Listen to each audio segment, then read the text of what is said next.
I'm here with my wife, who's never been in one of my videos before. I'm in Bogota, Colombia. Hola.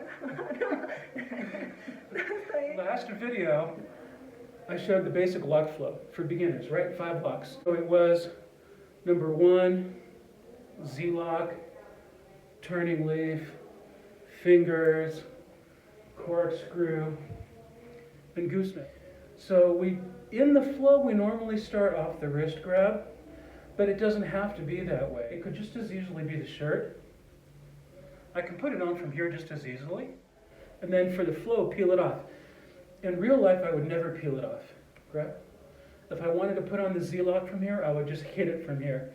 And I'm gonna break her wrist. It would be exactly the same, boom. It doesn't make any difference. We'd even do it off a punch, but that's a little more complicated. So those are all perfectly valid. For now, I'm just gonna take it off the wrist grab. Now, instead of just standing in front of her, like I did in the last video, I'm gonna step off to an angle, and I'm gonna throw a kick. Boom. And then I'm gonna hit that lock. Then I reach around, and I go to my turning leaf. Now, when I do the turning leaf,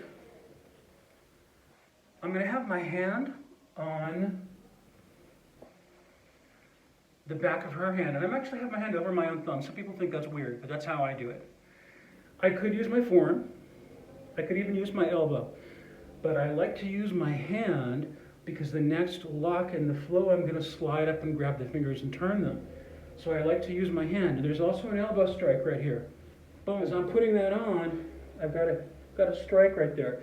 It's a strike, and I'm also covering myself, protecting myself in case she wants to hit me with this hand. She could still hit me in the rib, but at the same time, I'm gonna crack her in the chin with my elbow. So I step off to that angle and I throw that kick at the same time. And then I hit that lock. And I actually hit the lock as I come down off the kick. Right? So, with the face, I step out, boom, and as I come down off the kick, there's the lock. Bam, I'm hitting that lock and I'm gonna break her wrist. Then I go to this one, I'm off to the side here.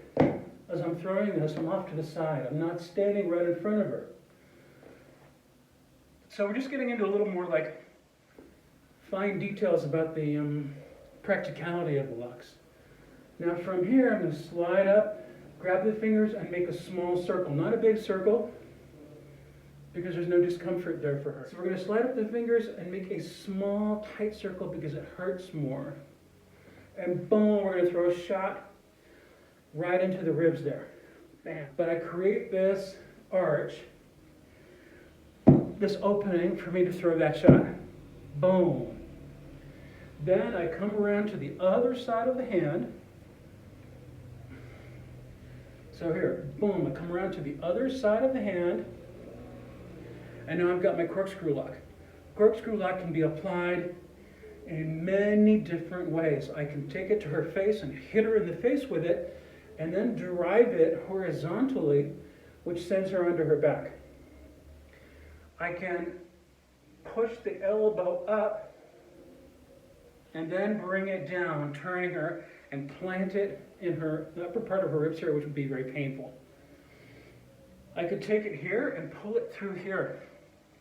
If I wanted to destroy her arm, I would pull it right through there. Because you see what happens is it sticks right about here.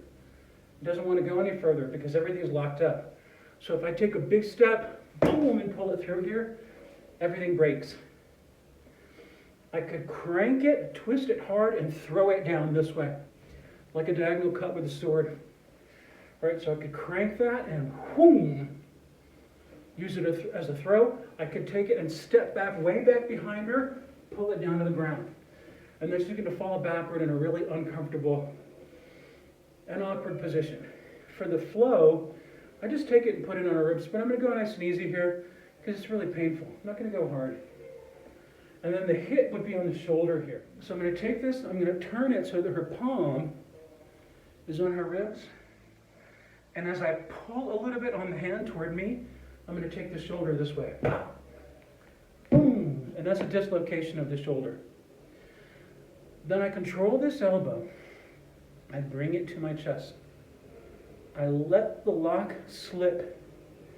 I let it slip and naturally fold into a gooseneck and then I double up on the gooseneck. I always want to have this hand on top with the gooseneck, not this hand. Because if I have this hand, she can reach over and pull my fingers off.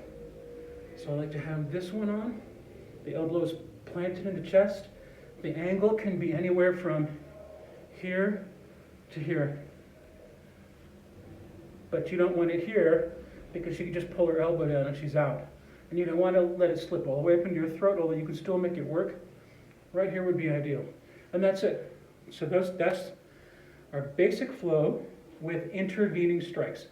So just to take it again really, really quickly.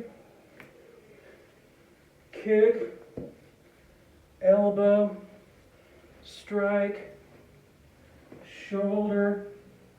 Oh, and then for the strike on the last one, I would stomp on her foot. So as I put this on, boom, right on her foot. Or I could knee her in the thigh right here. If you happen to be security personnel and the person is giving you any trouble here, this knee to the thigh is good because it's very unobtrusive. Cameras won't necessarily pick it up, but it's very painful. Practice that. Click on another video. Please like and subscribe. Oh, I'm going to have to keep this in too.